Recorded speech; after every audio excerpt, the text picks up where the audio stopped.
Hi, welcome back. In this video, we will look at the data collection methods. So previously, you learned about how to get the sample. In order for you to get a sample, you must conduct appropriate sampling technique. Okay, now after you have identified what sampling technique you are going to use, you must collect the data. So in collecting the data, there are few data collection methods. Okay, number one, you can collect your data by using face-to-face interview. Number two, you can use telephone interview. Or number three, you can give direct questionnaire.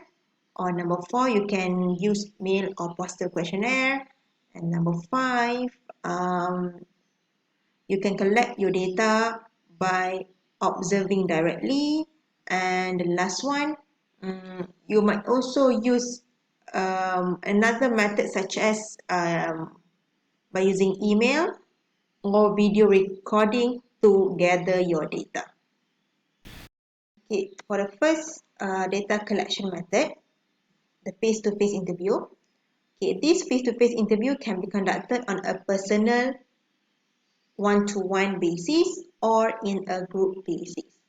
And the procedure usually requires the interviewer, requires you to ask questions, and you need to record the respondent's answer. So this is a very common method in collecting data. So there are few advantages of using this data collection method. Number one, you will get a very high response rate because you interview them face to face. So when you ask something, the respondent will answer it. Okay. Second advantage is the interviewer can clarify any terms that are not understood by the respondents. Because sometimes in the questionnaire, there are a few questions that are really hard to understand. So, because this is face-to-face interview, you can clarify the question to your respondent. And then number three, a well-trained interviewer can detect if the respondents give false information. Okay, next advantage is the interviewer can note specific reactions and the environment surrounding the respondent. And another good thing about this face-to-face interview is you can display the visual exhibits such as if you have the new product sample, you can show to your respondent the product. Okay. Face-to-face interview also has a few disadvantages. Firstly, it is very costly and time-consuming because you need to go see your respondent to get the data. And then, if there is any movement or facial expression by the interviewer, it can affect the response rate. Okay, next disadvantage of this face-to-face interview. There will be some errors in recording the responses. This can lead to erroneous result. Sometimes, because of short of direct supervision, the interviewer is prone to cheat in questionnaire completion. Maksudnya, kalau biasanya interviewer ni dia akan pergi seorang-seorang jumpa responden. Jadi bila tengok soalan tu terlalu banyak, dia mungkin cheat sikit. Kalau soalan ada 15, so dia hanya akan tanya 10 soalan saja kepada responden. Alright, next we have telephone interview by using telephone.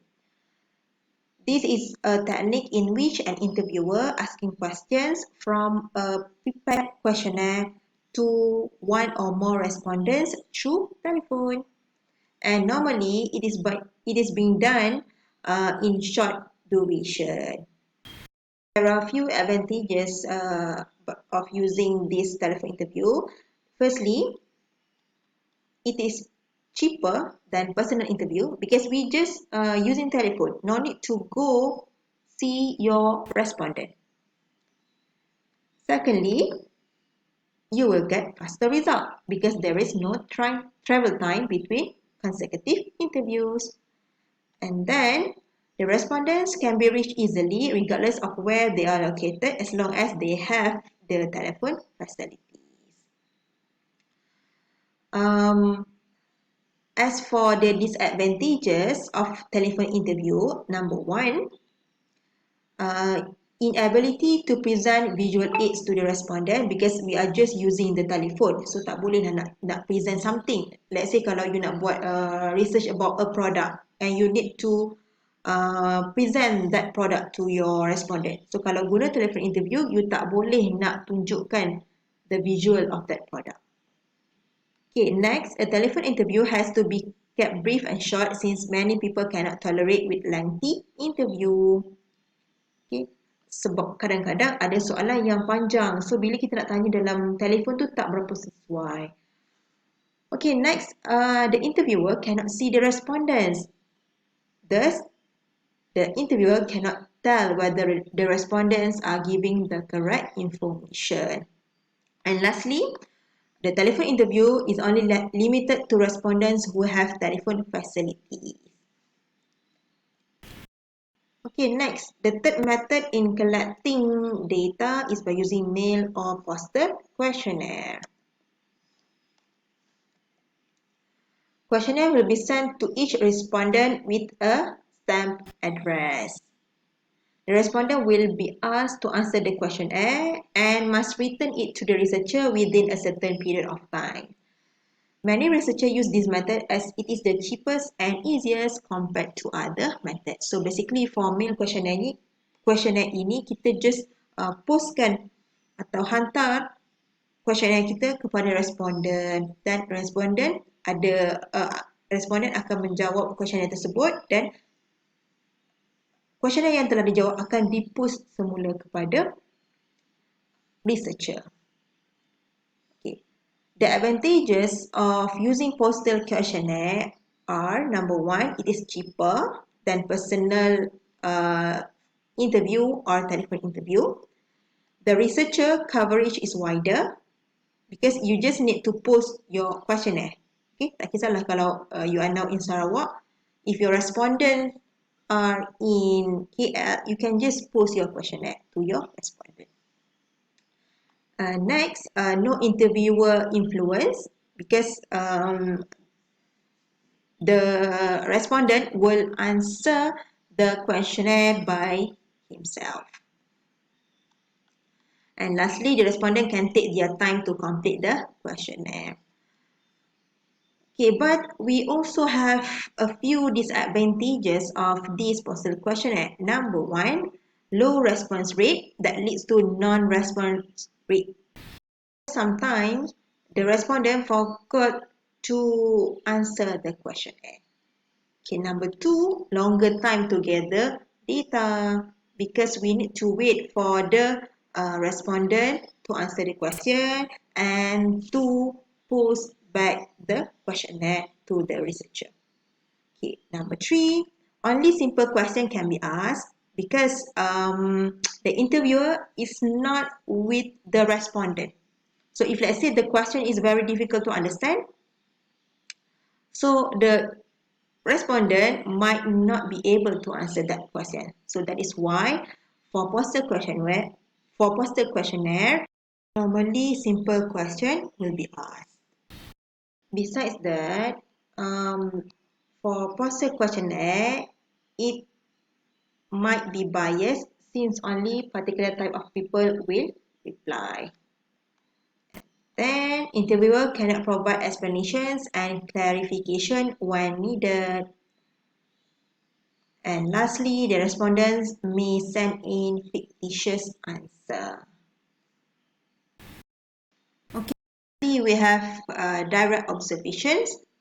So this is the most common method in collecting statistical data. Direct observation is used in work, studies, and also organization. And it is also used by social scientists to learn about the customs and habit of people or communities. So basically for direct observation, kita hanya memerhati sahaja untuk dapatkan our data. For example, if your research is about the number of car passing by that road every day. So, for that kind of research, I think it is better if you collect the data by direct observation. So that means you need to observe every day how many cars passing by that road. The advantages of using direct observation are we can avoid interviewer and interviewee bias because we just directly observe something, and from that observation we record our data. Number two, by using direct observation, it will produce greater accuracy of data than direct questioning.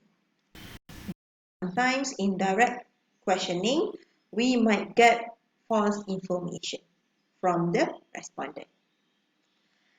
Okay, next advantage of using direct observation is we will get the result faster because the interviewers are not questioning respondent but just observing the respondents and record whatever he observed. Okay. Direct observation method also has few disadvantages. Number one, it fails to record an important aspect of consumer action. Two, inability of observers to record all details. And number three, observers or the researchers may wrongly interpret what the respondents are doing. This will lead to inaccurate result of the study. Okay, that's all for this video. Okay, thank you so much for watching. I hope you learned something from this video.